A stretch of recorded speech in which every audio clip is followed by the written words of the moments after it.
Hello, my dear CA Inter students. I am sure all of you are studying for your ongoing exams which are happening in September. But very soon, January exams and May 25 exams are coming. January 25 and May 25. तो sir आज मैं आप लोगों के लिए एक छोटा सा इन्फॉर्मेटिव वीडियो लाया हूँ जिसमें मैं आपको बताने जा रहा हूँ कि हमारे जो सीए इंस्टीट्यूट ने इस अटेम्प्ट से ये एमसीक्यू सप्लीमेंट इशू किया है स्टूडेंट्स को। ये जो एमसीक्यू क्वेश्चन पेपर है, अब तक ये होता था कि हमारा सीए इंस्टीट्यूट एमसीक्यू का क्वेश्चन पेपर नहीं देता था, लेकिन इस अटेम्प्ट से इंस्टीट्यूट ने सीए इंटर और आने वाले नवंबर अटेम्प्ट से सीए फाइनल के लिए एमसीक्यू का क्वेश्चन पेपर इशू करना शुरू कर दिया है। मतलब सीए स्टूडेंट ये एमसीक्यू का क्वेश्चन पेपर अपने घर पे लेके जा सकता है। अब इस एमसीक्यू सप्लीमेंट को मैं दिखाना चाहता हूं उन स्टूडेंट्स को जो कि जनवरी में, मई में और अगर सीए फाइनल में है तो नवंबर में एग्ज़ाम लिखने वाले हैं। ये एमसीक्यू का जो सप्लीमेंट है, ये एमसीक्यू का जो क्वेश्चन पेपर है, मुझे बहुत अच्छा लगा क्योंकि अब आप देख सकते हो इन एमसीक्यूज़ को आप अपने एग्ज़ामिनेशन हॉल के बाहर निकल के इनको लेके जा सकते हो। आप अपने एमसीक्यू के क्वेश्चंस को अपने टीचर्स के साथ डिस्कस कर सकते हो, अपने फ्रेंड्स के साथ डिस्कस कर सकते हो। ये कुछ ऐसा दिखता है। मेरे पास ये सीए इंटर का सितंबर 24 अटेम्प्ट जिसकी एग्ज़ाम अभी चल ही रही है, उसका लॉ का एमसीक्यू का सप्लीमेंट है।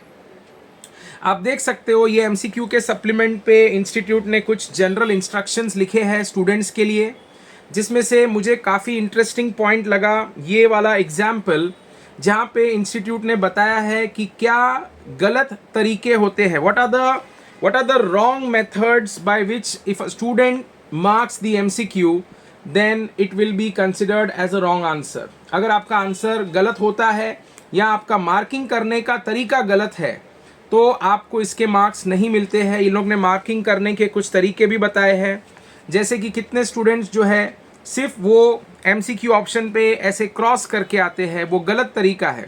मतलब अगर आपका आंसर सही भी होगा तो आपको मार्क्स नहीं मिलेंगे बिकॉज आपका तरीका गलत है उसको मार्क करने का। और यहाँ पर इंस्टीट्यूट ने इस तरफ जो है सही तरीका बताया है कि एमसीक्यू को कैसे मार्क करना है। ये सीए इंटर के लॉ के एमसीक्यू का सप्लीमेंट है मेरे पास, जो मैंने एक स्टूडेंट से लिया हुआ है बाकी स्टूडेंट्स को दिखाने के लिए जो आने वाले अटेम्प्ट्स में अपना सीए इंटरमीडिएट और सीए फाइनल का एग्ज़ाम लिखने वाले हैं। तो एमसीक्यू का बुकलेट, एमसीक्यू का क्वेश्चन पेपर कुछ ऐसा दिखता है जो हमारे सीए इंस्टीट्यूट ने स्टूडेंट्स को घर लेके जाने दिया है। उसके बाद आपको मैं कुछ और चीज़ें इसमें दिखाना चाहता हूँ, जैसे कि ये चीज़ मुझे काफ़ी अच्छी लगी कि एमसीक्यू के सप्लीमेंट के लास्ट पेज पर उन लोगों ने स्पेस फॉर रफ वर्क करके ऐसे हेडिंग लिख के दिया है।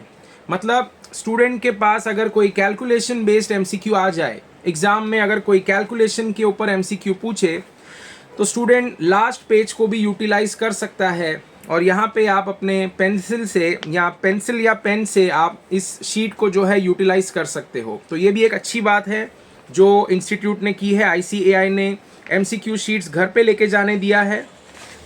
इस तरह से एमसीक्यू शीट्स अंदर से दिखता है जहाँ पे क्वेश्चंस दिए हुए हैं और उनके 4 एमसीक्यू ऑप्शंस दिए हैं, जैसे कि कौन बनेगा करोड़पति में होता है 4 ऑप्शन दिए जाते हैं। लेकिन यहाँ पे लाइफलाइन मिलने वाली नहीं है, यहाँ पे आपकी लाइफलाइन आपकी नॉलेज ही है। तो आपको अपनी नॉलेज लगा के इन एमसीक्यूज़ को सॉल्व करना है। करेक्ट है। तो ये मुझे एमसीक्यू शीट बहुत अच्छा लगा। इसमें आप देख सकते हो कुछ छोटे वाले एमसीक्यूज़ पूछे हैं। ये 1 लाइनर एमसीक्यूज़ है, ये 1 लाइनर एमसीक्यूज़ है जो आपको सॉल्व करने। एमसीक्यू की टोटल वेटेज 30 मार्क्स की है हर पेपर के अंदर। मतलब ये काफ़ी स्कोरिंग भी माने जाते हैं, एट द सेम टाइम ये काफ़ी कंफ्यूजिंग भी माने जाते हैं। तो ये आपकी जो है कंसेप्चुअल क्लैरिटी पर डिपेंड करता है कि आपने कैसे एमसीक्यूज़ पढ़े हैं, कैसे आपके कंसेप्ट्स क्लियर है, वो हिसाब से आप एमसीक्यूज़ को सॉल्व कर सकते हो।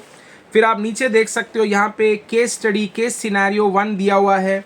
फिर एक लंबा चौड़ा पैराग्राफ दिया है इंस्टीट्यूट ने जो केस स्टडी को आपको रीड करना है। और उसके बाद उसके भी कुछ 4 ऑप्शंस दिए गए हैं, 4 ऑप्शन वाले छोटे छोटे MCQs है जो आपको सॉल्व करते जाना है। ये जो है CA इंटर का लॉ का पेपर है, इसमें अराउंड जो है 15 MCQs पूछे गए हैं और करीब एक MCQ की जो मार्क्स है वो 2 मार्क्स का MCQ है, मतलब 15 मल्टीप्लाइड बाई 2 टोटल 30 मार्क्स के MCQs है। मार्क्स इधर कॉर्नर में लिखी है, ये आपके MCQ का क्वेश्चन है और ये 4 ऑप्शन दिए गए हैं जो आपको आंसर करने हैं, इन चारों में से कोई एक आंसर करना है। तो ये मुझे आप लोगों को दिखाना था, स्पेशली जो अभी एग्ज़ाम लिखने जा रहे हैं आगे वाले अटेम्प्ट्स में, चाहे वो CA इंटर का स्टूडेंट हो या फिर CA फाइनल का स्टूडेंट हो। This is the way MCQ supplement MCQ question paper now looks like, which our institute is allowing the students to take home after the examination gets over, so that they can discuss the answers with their peers, with their teachers, okay, and at least आपको पता चल जाए कि आप कितना approximately MCQs में score करने वाले हो, okay. So I really appreciate ICAI for giving this question paper of MCQ to the students. So that's it for today's lecture. That's it for today's video. Thank you for watching this, and bye bye to everybody. Thank you so much. All the best.